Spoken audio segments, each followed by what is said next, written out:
I'm in the garden and it's time for chapter 3 of From AB to 360. Today I will be talking about the backlift and positions to get yourself into when facing the ball. There will be some stuff shared here today that I've never spoken to anyone about, so stay tuned.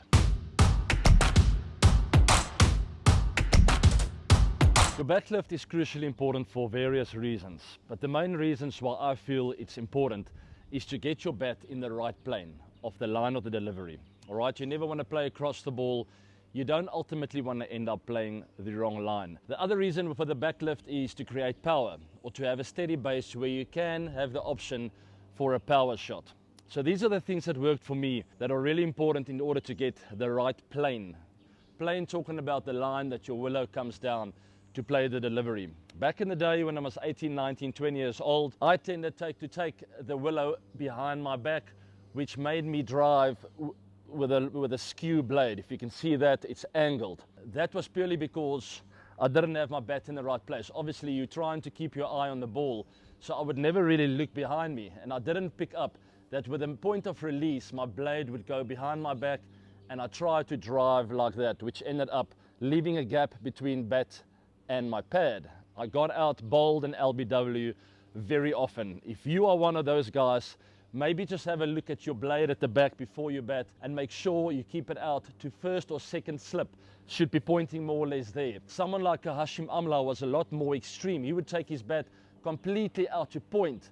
Even a Steve Smith, similar, and then get back into plane. I much rather prefer that because that's an easier way to find the right line. Personally for me, the secret was in my right grip, right wrist rather.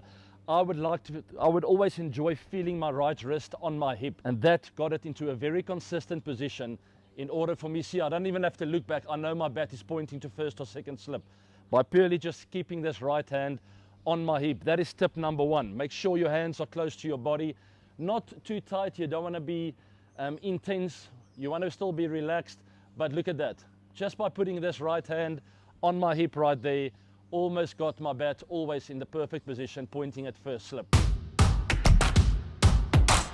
You always hear people talking about a high left elbow. Now to me, I figured out over the years that my right forearm is the important one. Yes, your left elbow should be high, but to me, the right forearm needed to come down and stay connected with the blade. So look at this. When driving, look at my right forearm and my blade. Very close together. There's not a big gap between them. They're pretty close together. In order to achieve that, my grip looked more or less like that. So that comes back to the grip we spoke about in the previous chapter. Your right hand is never completely gripping the the grip. Rather just the two fingers. Very lightly with the fingers, the three other fingers, but your index and your thumb are the most two important digits of your right hand, because ultimately when you drive, they need to almost come a little bit off the bat as such. Remember, I also spoke about the steering wheel in the previous episodes. The left arm is still the steering wheel. So nice and strong left hand grip, always staying strong on the grip, and that is your steering wheel going towards the ball. Your right hand is for the power, but it needs to still be compact. Remember, the right forearm is in contact, not in contact, it's in connection with my blade, almost running parallel to this blade all the time. Even through the shot, I want this right arm to almost be on top of my willow. So very important, guys, right wrist on the right hip to make sure the blade points to first slip more or less. And then I would always think about with a backlift, get it a little bit up at the point of delivery as soon as the ball's released. But look at that, once again, my forearm is pretty close to my blade already here. And from there, they work together. Look at that. Always in line, not there, not completely away, because you'll end up playing it early. If you have the right forearm close to the willow at all times, you will end up playing the right line and you will always play the ball nice and late.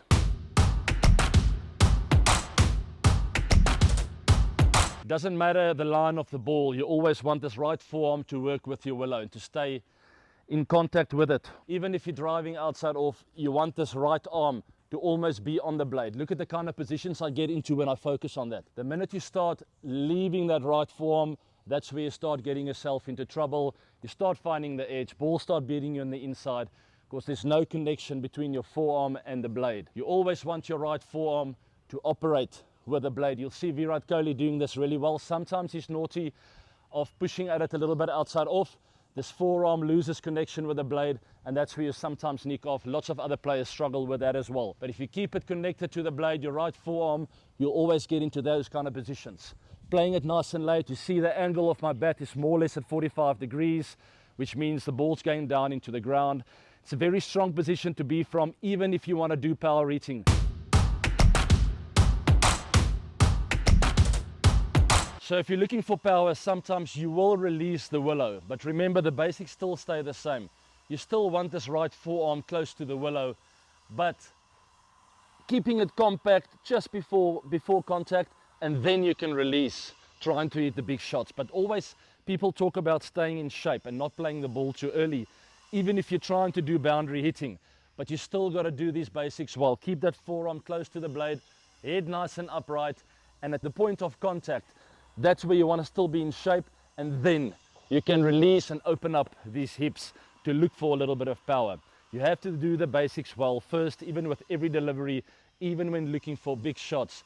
The basics need to be spot on.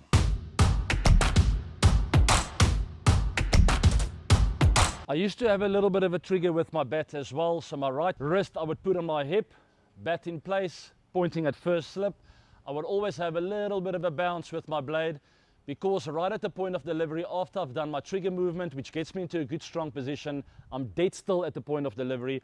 But from here on in, I would bounce it, and the minute the ball's released, that's where I go back and across, and my bat picks up a touch. But the minute my bat picks up, yes, my hand leaves my hip a touch, but look at my forearm. It's in connection with the willow. So right wrist on your hip, little bit of a bounce, back and across, up. Look at that connection. My forearm is ready. Everything is perfectly in place, and I'm ready to play the ball nice and late, compact, with this arm staying in touch with my willow. I hope it works for you. Some really good tips that worked for me over the years, and I got a lot of success from it. I hope you enjoyed chapter 3 of From AB to 360. Until next week.